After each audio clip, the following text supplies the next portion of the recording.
বাবা, হুম। একটা কথা ছিল। কি কথা বল? আমাদের থানার একটা পুলিশ ইন্সপেক্টরকে ট্রান্সফার করে দিতে পারবে না?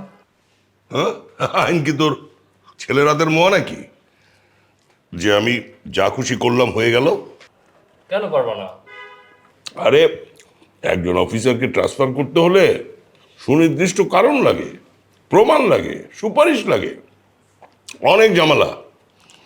আর তাছাড়া সামনে নির্বাচন।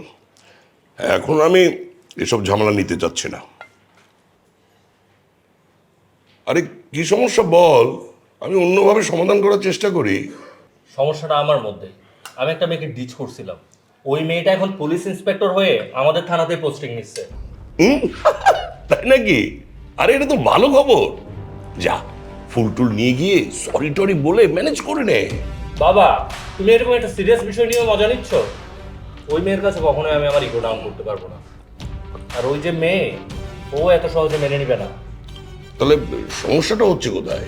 আমাকে আমার গার্লফ্রেন্ডের সাথে দেখা করতে দিচ্ছে না, ঠিকঠাক মতো প্রেমটাও করতে দিচ্ছে না। ওই, তোর কি এখন প্রেম করার বয়স আছে নাকি? একেবারে বিয়ে করে নে। মেয়েটার বিস্তারিত আমাকে বল, আমি খোঁজ খবর করে দেখছি। বিয়ে করে নিলে তো আর কোনো সমস্যা নেই, তাই না? তখন আর কোনো সমস্যা নাই। এখন মন দিয়ে খা।